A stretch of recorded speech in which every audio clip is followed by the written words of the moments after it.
My name is Faisal Nasser and I go also by Fanan. Lucie. رانيا خليل. Noora خماس اليوم واحد. Hey everybody, welcome back. Watching all those clips makes me miss Same But Different so much. But the good news is new episodes, new season, all on its way. Definitely worth the wait. And today we're gonna have the tables turned a little bit. So you all know my great first 10 guests because let's face it, you've been watching the episodes on repeat, right? One can hope. Today, they are going to be asking me the questions. So every guest has kindly sent me one question and I will be answering them. So this is the same but different special. So I'm so excited to see my guests again, and I'm super excited to answer these questions. So let's do this.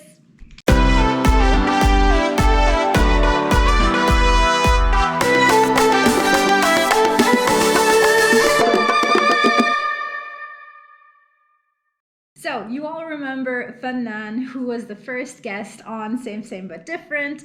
Fanan has sent me a question and he asks, if you had the chance to start a new career in a new country, where would you move to and what would you do?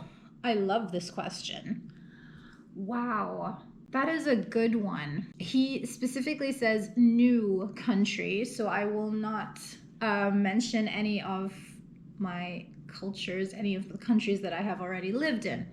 To be honest, I would love to live in LA.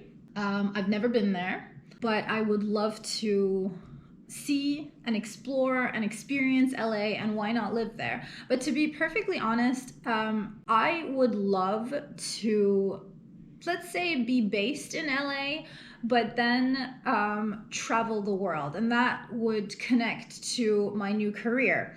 So I would love to create content.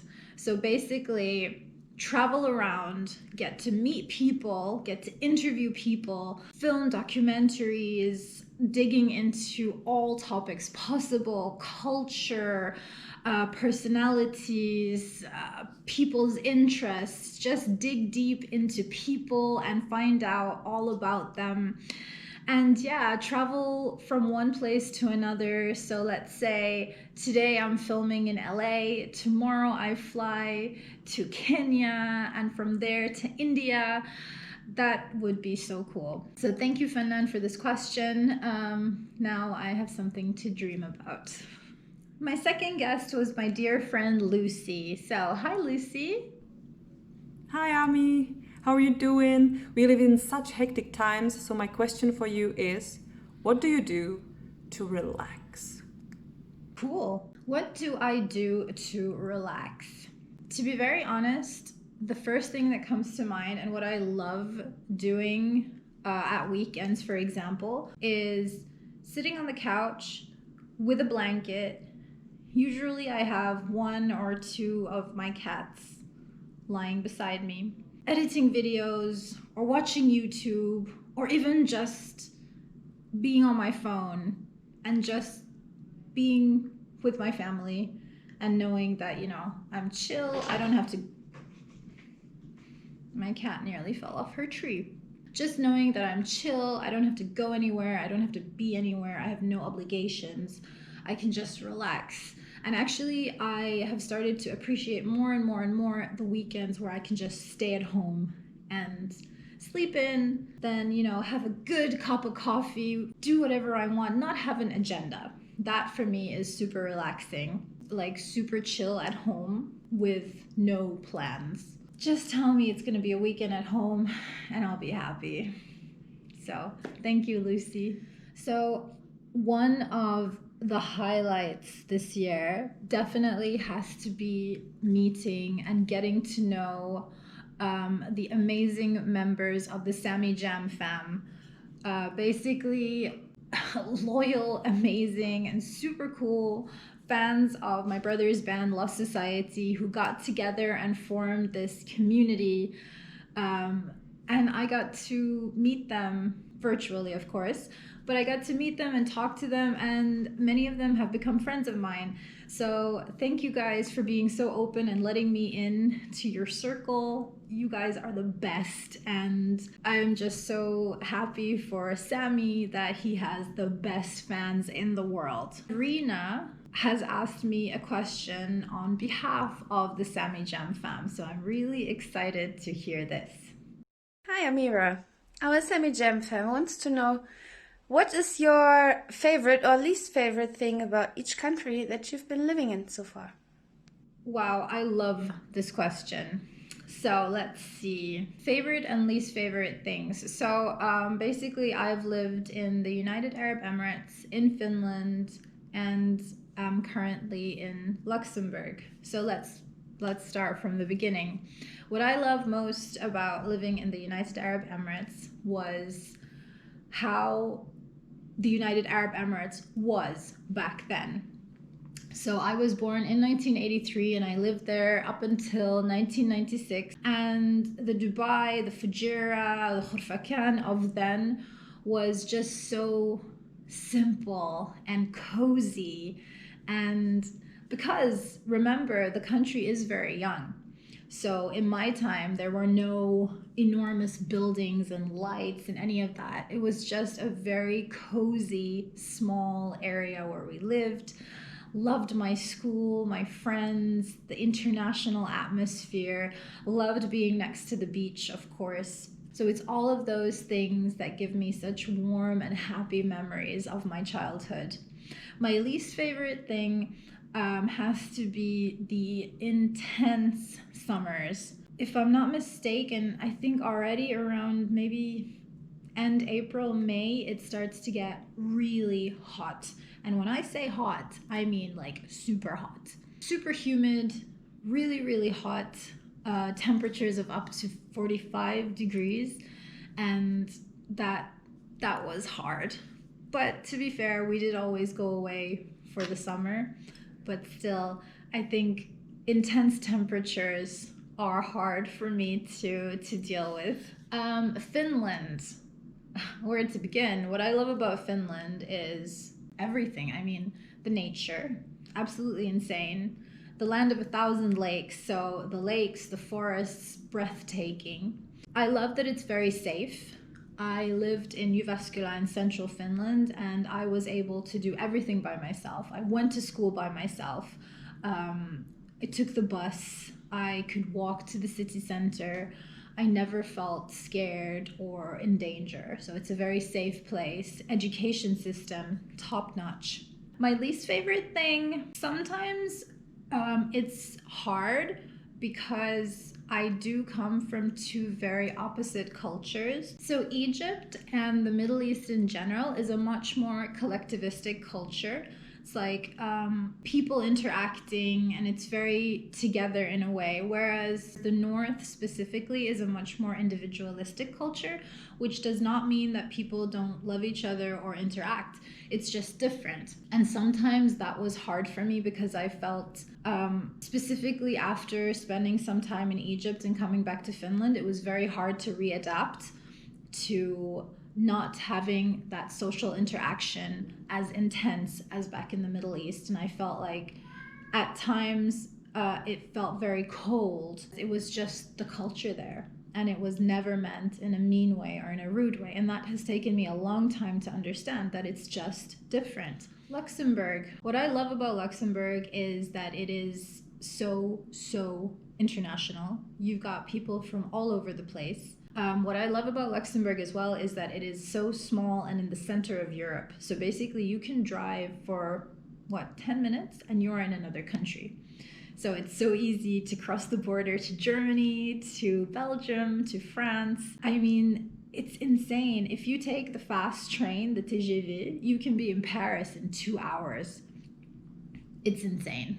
If you drive, if you think of driving from Helsinki 1,000 kilometers north, you're still in Finland.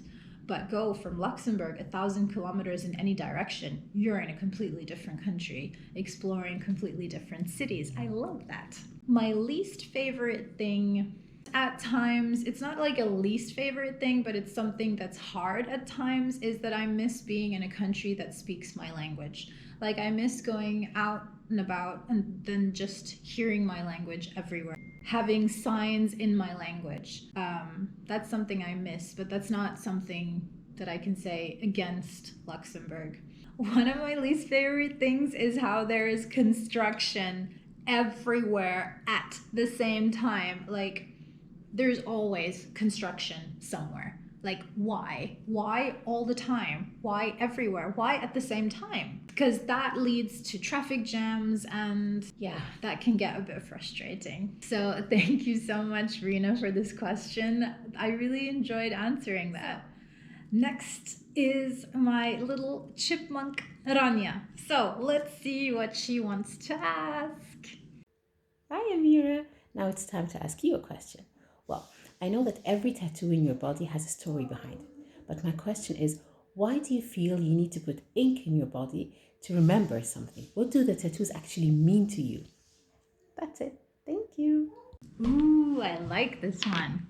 To me, it's like everybody expresses themselves in a different way, right? Like, some people express themselves with the color of their hair, or having piercings, or with the clothes that they wear. And for me personally, my tattoos are a part of my identity, and they all tell the story of my life. For me personally, every single tattoo on my body has a meaning behind it. Personally, I don't get tattoos just to get tattoos. Like, I have to have a story behind it and an important meaning. That's the way it's always been. Why get tattoos? Because it's a way of self-expression. Like, let's say somebody likes to wear their favorite shirt because it takes them back to a certain period of their life. Or you can wear a bracelet because it's a memory of a certain person, stuff like that. And for me, I look at my different tattoos, and those take me back to memories, to stories, to points that I find important, or kind of rules that I live by. I do have quite a few, so I'm not going to go through all of them, but let me just explain. For example, this one right here has the names of my parents and my brothers in Arabic. And that means so much to me because they are the most important people in my life. I feel it keeps me closer to them when I can't be with them 24/7. I have their names with me. Let's see. This big one right here, I don't know if you can properly make it out. So this is a skyline of Dubai, where I was born, the forest, Finland, one of my cultures, and the pyramids of Giza and a mosque, Egypt. So again, this skyline makes up the three cultures that make me. And that's why it's very important for me. Like, I've got some that remind me of Egypt, that remind me of Finland. It's just pieces of me, kind of like puzzle pieces, that when you look at the tattoos, you kind of see a little bit who I am. So why get tattoos? Honestly, I think it looks nice. All of these tattoos have stories behind them. Some people like to write stories in diaries, in journals. I do that too, but I also like my stories on my skin. Noora! Amira, we've known each other for over 20 years. What's the earliest memory you have of us? Wow, that is cool. That is cool.